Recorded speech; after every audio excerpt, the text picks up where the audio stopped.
Welcome to Warner Music Group's second quarter earnings call for the period ended March 31, 2025. At the request of Warner Music Group, today's call is being recorded for replay purposes, and if you object, you may disconnect at any time. Now, I would like to turn today's call over to your host, Mr. Kareem Chin, Head of Investor Relations. You may begin. Good morning, everyone, and welcome to Warner Music Group's fiscal second quarter earnings conference call. Please note that our earnings press release, earnings snapshot, and Form 10-Q are available on our website.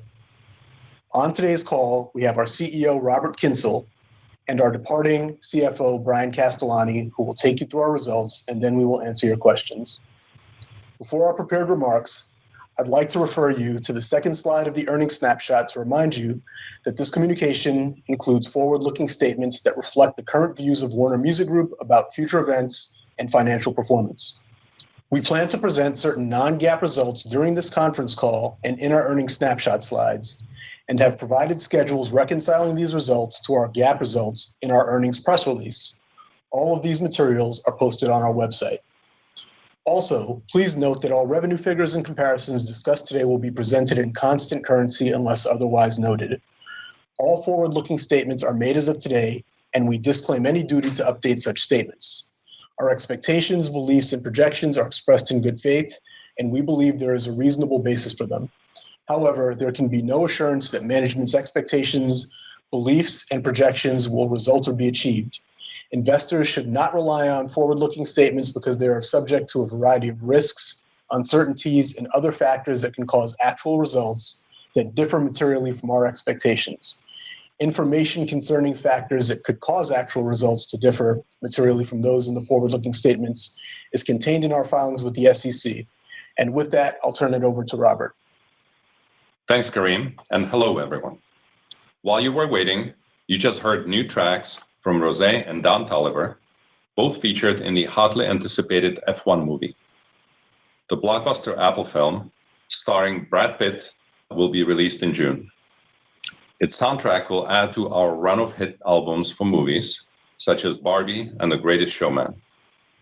As many of you know, Bryan Castellani will be leaving us, and I'd like to thank him for his counsel, partnership, and contributions to our company. I know everyone joins me in wishing him the best in his next endeavor. Armin Zerza joined us as CFO this week, and he brings a strong track record of operational excellence, commercial innovation, and financial discipline. He was previously CFO at gaming giant Activision Blizzard, where he played pivotal roles in the company's growth for almost a decade. I look forward to working with Armin as we enter the next exciting era for music. I'll get into our broader strategy shortly, but first, let's talk about the quarter. Our results in Q2 reflect a lighter release schedule, market share pressure in China, and a tough year-over-year comparison in subscription streaming, where we saw strong double-digit growth in the prior year quarter.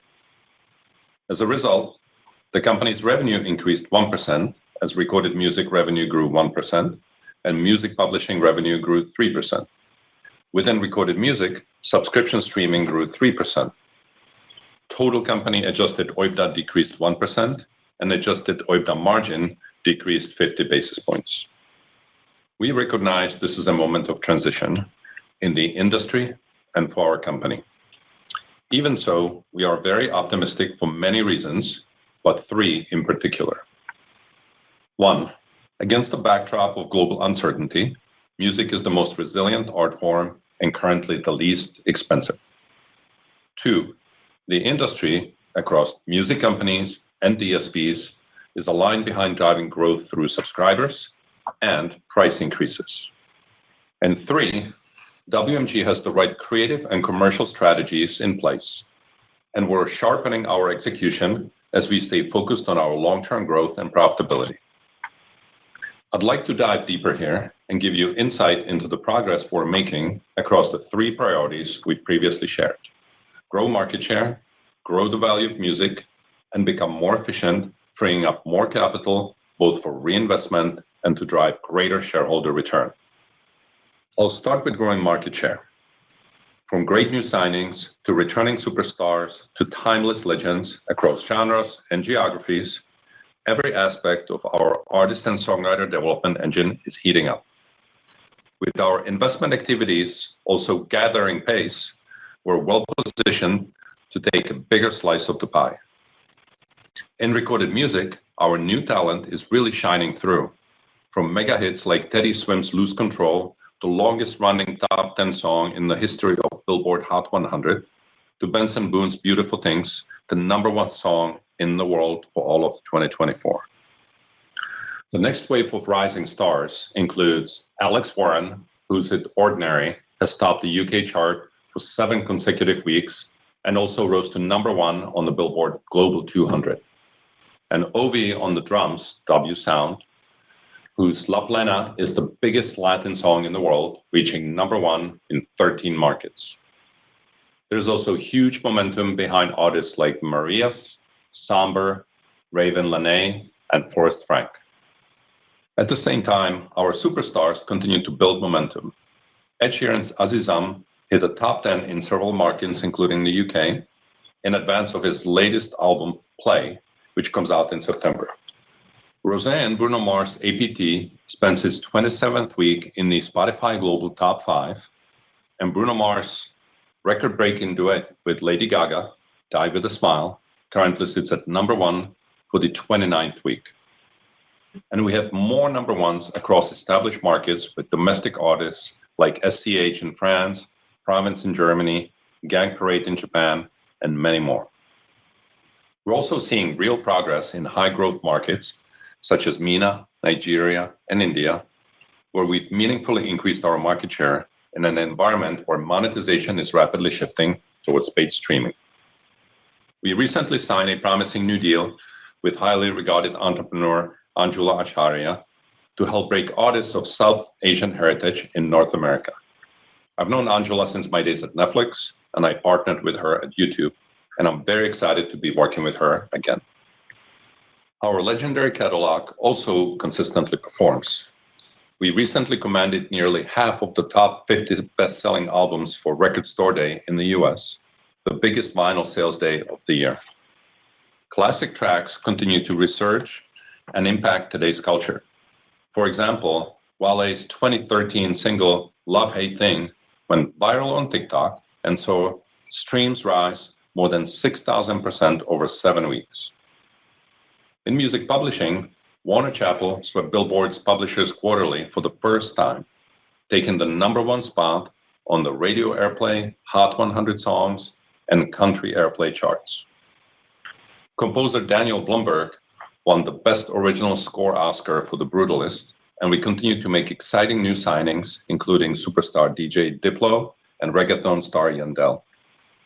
I'd like to highlight that our creative engine is firing on all cylinders. Our share on the Spotify global charts has grown very consistently and by nearly 50% since mid-2023, with Q3 on trend to be our highest chart share in 2 years. In addition, right now, WMG's recording artists hold 5 of the top 10 tracks on the Billboard Global Chart, including the top 3 with Alex Warren, Bruno Mars, and Rosé. These results are a promising sign that our strategy is working. We take a twin engine approach to growing our market share. Alongside organic A&R investment, we're also increasing our M&A activity. We expect to have more news about our M&A investment plans in the near future. Now let's turn to our second priority, growing the value of music. One key shift in the industry is that it's moving from just subscriber growth to growth driven by both subscribers and price increases. Our collaboration with many of the biggest tech companies in the world, including Spotify and Amazon, provides more opportunities for innovation, along with greater certainty around our economic participation as price increases become more regular. Growing the value of music starts with protecting our artists and songwriters. And today, nowhere is that more crucial than with AI. I was in DC last month to support a revised No Fakes Act, the same legislation that I testified for at a Senate hearing last April. The bill provides protections against unauthorized deepfakes while setting up a licensing framework, paving the way for new revenue streams and more trustworthy products. This is not only a bipartisan bill, but we have gathered support across music, entertainment, and tech industries, including MPA, SAG-AFTRA, YouTube, OpenAI, and others. It also could serve as a blueprint for the treatment of name, image, likeness, and voice rights around the world. Our role as a music company has never been more relevant and is becoming increasingly pivotal as the ecosystem gets more complex. Bringing together millions of copyrights across recorded music and publishing, we use our scale and expertise to create value for artists and songwriters across a vast global network of multi-billion-dollar tech companies. Finally, let's turn to efficiency. As we make organizational changes to optimize our performance while yielding benefits from tech upgrades, we are driving a virtuous cycle so we can invest more for the benefit of artists, songwriters, and shareholders. Since 2023, we've announced plans to achieve a cumulative total of more than $300 million in annualized cost savings, the majority of which is being reinvested in music and technology. This is an ongoing process that has become part of our DNA, and we will continue to look for ways to drive even more efficiencies. By doing so, we will free up additional resources to pursue the most attractive opportunities through a disciplined capital allocation plan. As I told you on our last earnings call, we saw our A&R spend increase double digits last year, and it will increase by even more this year. We're starting to see signs of our strategy paying off. As I mentioned earlier, we have the strongest chart presence that we've had in a long time, which is translating to expanding market share in new releases across the US, the largest market in the world. As we replicate this strategy across our other labels and geographies, we will augment our growth with M&A. In short, we're putting more wood behind fewer arrows to turbocharge our core business. Our Tempo investment is a good signpost for the kinds of acquisitions you can expect us to make. The deal is a prime example of our M&A strategy in action, reinvesting cost savings into high-quality essential music with high margins. And we continue to invest in technology to sharpen our competitive edge and improve services for our artists and songwriters. A key example is the recent beta launch of WMG Pulse. This is an app which offers real-time insights drawn from every major DSP and social media platform. This week, we invited 100 artists and songwriters to use the app, and we'll be adding more sophisticated features and financial data in the coming months. In an ever-evolving industry, we're confident we'll drive more consistent long-term growth and profitability. However, we expect these challenges we experienced this quarter to persist for the remainder of the fiscal year, resulting in lower subscription streaming growth than previously expected. As Armin settles into his new role, we'll provide updates on our business and capital allocation priorities on the next earnings call. With highly anticipated new releases from Ed Sheeran, Lizzo, David Guetta, Benson Boone, Alex Warren, Rosé, Burna Boy, Teddy Swims, Mike Towers, and others coming this year, we are excited about the momentum we're building into 2026. I'll now pass it over to Brian, who will take you through the numbers. Thank you, Robert, and good morning, everyone. Before I get into our results, I want to remind everyone that growth rate comparisons will be in constant currency. In Q2, total revenue increased 1% and adjusted OIBDA declined 1%, with a margin of 20.4%, a decrease of 50 basis points over the prior year quarter, primarily due to revenue mix. Recorded music revenue increased 1%. Subscription streaming grew 3%, reflecting the challenging comparison to robust growth in the prior year quarter, compounded by a lighter release slate and market share loss in China. Ad-supported streaming declined by 3%, driven by a soft overall ad environment. Physical revenue increased 2% due to strong releases in the US and Japan, which was partially offset by the WMG roll-off. Artist services and expanded rights revenue decreased 6% due to lower concert promotion revenue, primarily in France, as well as ongoing weakness in our e-commerce business, EMP. Licensing revenue increased 3%, driven primarily by activity in Japan and the US, partially offset by timing of legal settlements.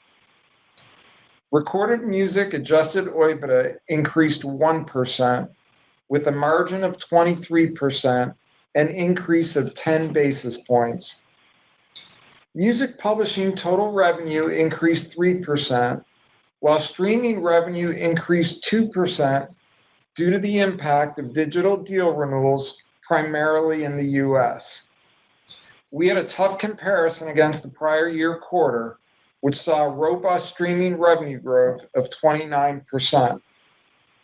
Performance revenue grew 6%, driven by an increase in concerts, radio, and live events, primarily outside the US. Sync revenue increased 2% due to higher TV and commercial licensing activity, and mechanical revenue increased 14% due to higher physical sales. Music publishing adjusted OIBDA increased 5%, with a margin of 27.4%, an uptick of 50 basis points. Q2 operating cash flow increased to $69 million from a use of $31 million in the prior year quarter. The increase was primarily due to timing of working capital items. Operating cash flow conversion was 23% of adjusted OIBDA. Free cash flow increased to $33 million from a use of $57 million in the prior year quarter. As of March 31st, we had a cash balance of $637 million, total debt of $4.3 billion, and net debt of $3.7 billion. Total debt includes approximately $300 million related to our acquisition of Tempo. Our weighted average cost of debt was 4.1%, and our nearest maturity date remains 2028. As I wrap up, I'd like to welcome Armin and thank Robert, our board, and everyone at Warner Music Group, especially our global finance team. I'm also grateful to everyone in the investment community who supports and follows Warner Music Group so thoughtfully. It's been a pleasure working with you. With that, we will take your questions. Thank you. If you would like to ask a question, please press star 1 on your telephone keypad. If you would like to withdraw your question, simply press star 1 again. Please ensure you are not on speakerphone and that your phone is not on mute when called upon. Thank you. Your first question comes from Michael Morris of Guggenheim Securities. Your line is open.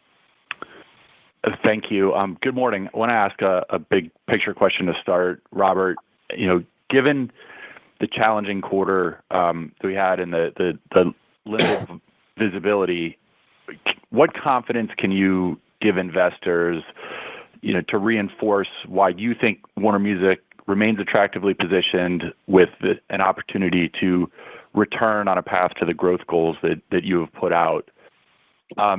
And maybe if I could ask just one follow-up as well, can you give us an update of how you're thinking about subscription streaming growth for the year at this point relative to the high single digits? And how much intra-quarter volatility should investors be considering given release slate timing? Thank you. Appreciate it. Thank you, Michael. So the reason we're excited, and we believe all investors should be excited, is our strategy is. I spoke about our strategy on the last earnings call, with just 3 pillars: to grow market share, grow the value of music with our ESPs, and grow efficiency, so that we can free up more capital to reinvest into music and tech, so that we can spin the flywheel for long-term profitable growth. That's exactly what we've been doing. we have increased our A&R spend last year from the proceeds that we freed up, and we've done exactly the same in this fiscal year. And our investments in that area are starting to show early signs of success. I'll give you a couple of examples. One, during my remarks, I mentioned our charts success, which is the biggest in a very, very long time. On Spotify Global 200, in the last 2 years, we're up 50% in our chart share, which is incredible. In Spotify Global Daily, yesterday, we have 5 of the top 10. Same on the Billboard chart. And then on Spotify US Daily, we have 6 of top 10. So clearly our investments into A&R, into artists and artist-songwriter development, as well as into our superstars, is yielding hits. And I'm really excited that the creative engine of the company is humming. It's also starting to translate into new release market share in the US, for example. Obviously, the biggest market. It's the home of our largest divisions, Warner Records and Atlantic, and seeing the early signs of success in growing market share of new releases is very, very encouraging. And we have to make sure that we sharpen our executional focus to make sure we do the same thing across the entire business. The second early sign is also on technology. Yesterday, we rolled out an app called WMG Pulse, which is a co-pilot for artists' careers, which is giving them lots of transactional data about their albums, streams, audiences, and money. And it's a result of a lot of infrastructure work that we've done in terms of investing into our digital supply chain, financial transformation, and data infrastructure to collect a tremendous amount of data and process it in a simple and easy to use way. And what we will do is we'll continue to roll out to more and more artists and songwriters, and we will continue to add a lot of features to this. So this is just the beginning of where this will go. So it's a new surface for us to interact with artists. So all of that together is that's our strategy. We're executing against it. We have to sharpen our focus on execution even more. And to your second question, as it relates to this year, we expect similar trends as in Q2 for the balance of the year.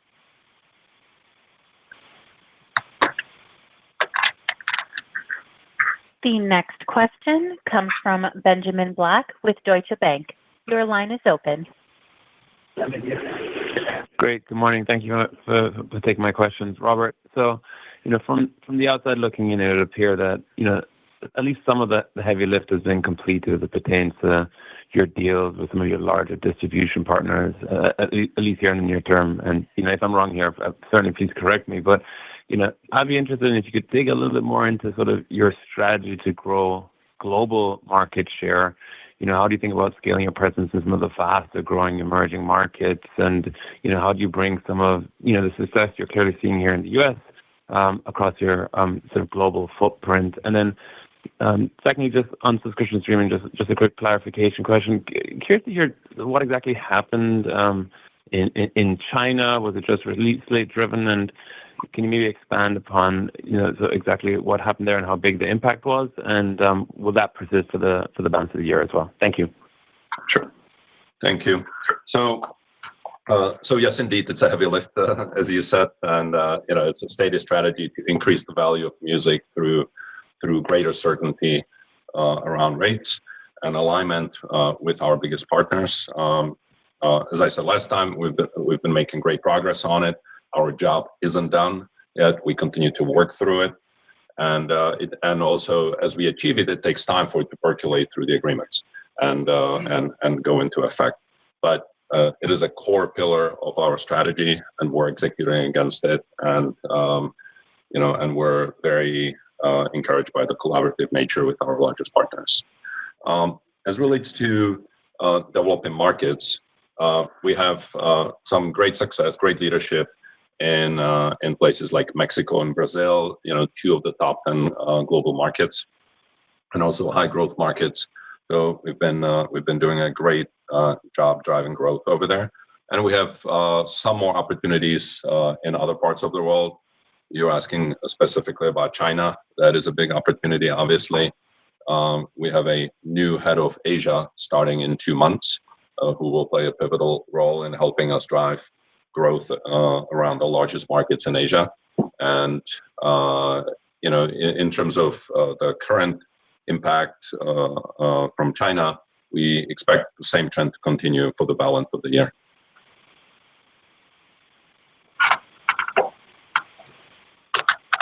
The next question comes from Kutgun Maral with Evercore ISI. Your line is open. Good morning, and thanks for taking the question. And sorry for all the focus on subscription streaming, but maybe if we kind of take a step back away from this year, I think there's a lot of excitement around the DSP renewals and how they would flow through. And now maybe it seems like more of a calendar 26 benefit. Maybe I'm wrong on that, but can you flesh out how to think about the timing of the flow through of those renewals and how they when we could start to see them benefit the subscription streaming line for you? And yeah, maybe I'll just leave it at that because that's the main question we're getting. Yeah, sure. Obviously, I cannot go into the details of the agreements, but I would say through your questions, you kind of nailed the answer. Most clear way to say it. And and there's obviously still more work to do. Understood. Thank you. The next question comes from Batya Levy with UBS. Your line is open. Great, thank you. Can you provide a little bit more color on what changed versus your original expectation for high single-digit subscription growth? Is it mostly impact from China? Had you assumed that we would have some price increases? And I know that you don't disclose core growth, but tough comps is a major driver of that. If you didn't have that situation, what would be the run rate growth that we would see in subscription? And maybe just one more on the lighter release slate. Is that lighter than you had originally expected? Because I thought you were originally thinking that it would be a more linear release schedule going forward and not fluctuate as much as in the past. Thank you. Sure, thank you. So our results are basically compounded through 4 different things. One, which is the tough comps that you mentioned from last year, and I'll let Brian chime on that later to answer your question. 2, pressure in the ad market. 3, the lighter release schedule that you mentioned, and weakness in China. Those 4 compounded to the results that we're currently seeing. As it relates to the slate, obviously we always plan for growth, and sometimes you have shifts for different creative reasons with different artists, different life situations, etc., that may impact the volume that's coming out. Albums may get shifted out of quarters, etc. So it's a bit of an ebb and flow that simply happens, and so it is something that we're used to, and it is harder to predict, but it is part of our life. Yeah, and Batya, thanks. Just on the tough comp, it was 13.5% in the prior year quarter, so we did expect some decel. And we've also stopped talking about BMG and normalizing, but that would have been a point here in this quarter as well. Got it. Thank you. The next question comes from David Karnovsky with JP Morgan. Your line is open. Hi, this is Scott Hastings on for David Karnovsky. I just wanted to ask a little bit about management at some of the labels. So it seems like you have two different philosophies at your flagship labels now, with Aaron Bajak at Warner, who seems to have more of a long-form and deliberate approach to artist management, and Elliot Grange at Atlantic now, who seems to be pretty good at quickly identifying and blowing up artists. Is this the right way to understand it? And how do you think the structure will help drive market share growth going forward for WMG as a whole? Yeah, so I would say, one, as a company, we have to walk and chew gum at the same time. And there are different ways to succeed in the market. And I am actually very pleased that we don't have just a singular approach to our business, right? That we have talent that has different strengths. You've highlighted some of those, but it doesn't mean, for instance, in case of Elliot, that is all inclusively focused on quick hits. Elliot's also very much focused on artist development, and we are working much closer together as a leadership team across all the operators, so that people also are sharing insights, not just competing with each other, but actually sharing insights together, so that as a whole, as a company, we do better. So I think this is exactly the kind of mix of executives we need. Okay, cool. Thank you. The next question comes from Stephen Laszczyk with Goldman Sachs. Your line is open. Great. Good morning. Thanks for taking the questions. Robert, could you perhaps talk a little bit more about the investments you're making in A&R?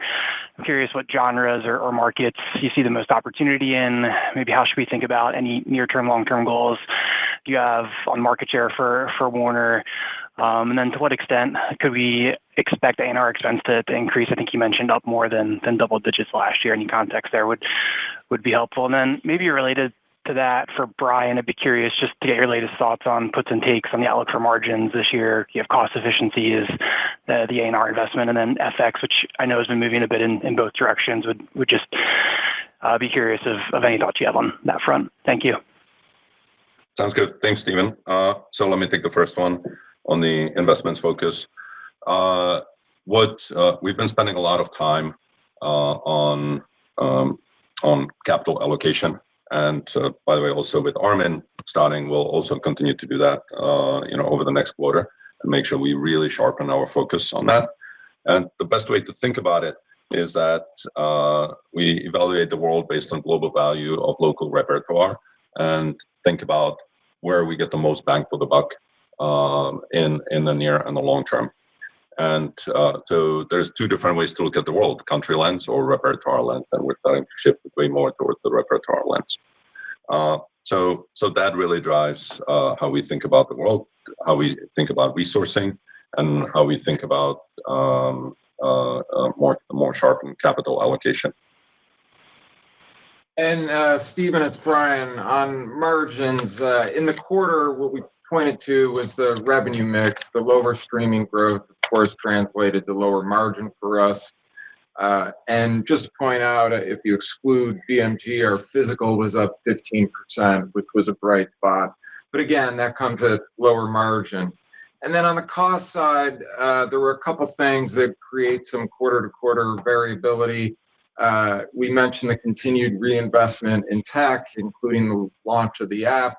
And as well, we continue to point to investing into A&R, even though you will see overall that was down slightly within it. Our unproven A&R was up modestly in dollar terms, more than double digits on percentage terms. And that unproven gets expensed to the P&L. So those created some margin headwinds. FX, as you know, was a significant headwind in Q1. Some of that did come back in Q2, but at this time, it's too early to update on any guidance. And as we said, Armin started this week, and we will come back to you on the next call with an update. Thank you. This concludes the question and answer session. I'll turn the call to Robert Kyncl for closing remarks. All right. So thank you all for dialing in, paying attention to our company. I want to reiterate that our strategy, we firmly believe in the strategy that we set ourselves on growing market share, growing the value of music, and growing efficiency to reinvest into music and technology and drive long-term profitable growth. And the early signs of success through our chart share success on a global level as well as U.S. level and in many markets around the world are very, very encouraging, and as well as our growing market share in the United States and new releases. So, and I'm very pleased that we're starting to shift technology products into the hands of artists and songwriters to start paying back on some of our investments in technology and to transform the company. So thank you so much, and we'll talk to you next quarter. This concludes today's conference call. Thank you for joining. You may now disconnect.